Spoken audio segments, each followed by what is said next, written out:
Friends, இன்றைக்கி ஆர்த்திஸ் கிச்சனில் நம்ம பார்க்க போகிறதுங்க மைசூர் மசாலுங்க. அது எப்படி செய்யலான்னு பார்க்கலாங்க.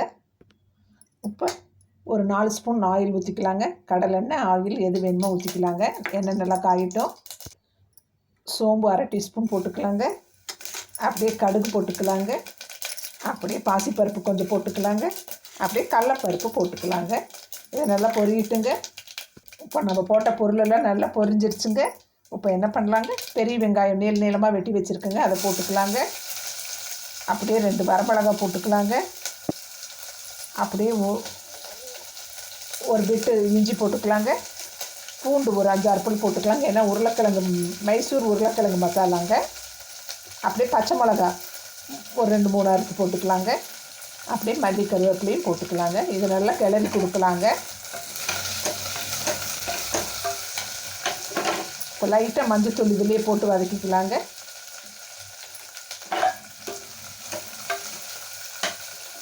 அப்படியே ஒரு தக்காளி பொடியாக அறுத்து வச்சுருக்கேன், அதை அப்படியே போட்டுக்கலாங்க.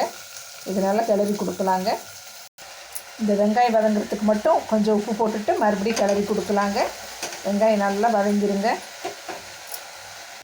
இப்போ நான் உருளைக்கிழங்க வேக வச்சு மசித்து வச்சுருக்கேங்க, இதை நம்ம போட்டுக்கலாங்க.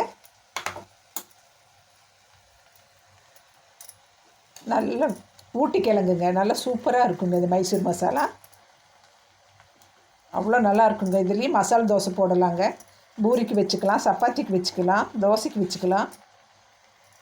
இது அப்படியே நம்ம கிளறி கொடுக்கலாங்க. இப்போ நல்லா நான் கிளறி கொடுத்துட்டேங்க. இதில் இப்போ தேவையான அளவுக்கு உப்பு போட்டுக்கலாங்க. இது குக்கர்லேயும் பண்ணலாங்க, வடக்கல்லையும் பண்ணலாங்க. இப்போ நம்ம குக்கரில் பண்ணிகிட்ருக்கோம். இப்போ ஒரு டம்ளர் தண்ணி மட்டும் ஊற்றலாங்க. கெட்டியாக மசாலா இருந்தால் தான் நல்லா இருக்குங்க. இன்றைக்கி நான் வந்து மைதா மாவு அரிசி பூரி செய்ய போகிறேங்க. நான் அதையும் வீடியோ எடுத்து உங்களுக்கு போடுறேங்க. இப்போ என்ன பண்ணலாங்க, குக்கர் மூடி போட்டு வச்சிடலாங்க. இது நல்லா ஒரு 2 சவுண்டு வந்தவுடனே நம்ம பார்க்கலாங்க. இப்போ எப்படி இருக்குன்னு பார்க்கலாங்க. சூப்பராக மசாலா ரெடி ஆயிடுச்சுங்க. நம்ம பிளேட்டிங் பண்ணி பார்க்கலாங்க. இப்போ மசாலா வந்து நம்ம டேஸ்ட்டு பார்க்கலாங்க. சூப்பராக இருக்குங்க. நான் போட்ட அந்த வெங்காயத்தோட அளவு, தக்காளி வந்து குட்டி தக்காளியாக தான் போடணுங்க. பூண்டு பொடி போட்டிருக்கோம், இஞ்சி போட்டிருக்கோங்க. வெங்காயம் நீளமாக நல்லா வாய்க்கு வரணுங்க. அந்த மாதிரி நம்ம அறுத்தா தான் ரொம்ப நல்லா இருக்குங்க. வரமிளகாய் போட்டிருக்கோம், பச்சை மிளகாய் போட்டிருக்கோம். உப்பு வந்து தேவையான அளவு, காரம் உப்பு தேவையான அளவு போட்டுக்கோங்க. சூப்பராக மைதா பூரிக்கு நல்லா இருக்குங்க. மைதா மாவு மைதாவும் அரிசி மாவும் போட்டு நான் பூரி பண்ண போகிறேங்க. கோதுமை பூரிக்கும் நல்லா இருக்குங்க, தோசைக்கு நல்லாயிருக்கும், சப்பாத்திக்கு நல்லாயிருக்கும், நானுக்கு நல்லாயிருக்கும். நான் சொன்ன அளவுகளோடு நீங்கள் பண்ணி பாருங்கள். என் சேனலை பிடிச்சிருந்தா சப்ஸ்கிரைப் பண்ணுங்கள், லைக் பண்ணுங்கள்.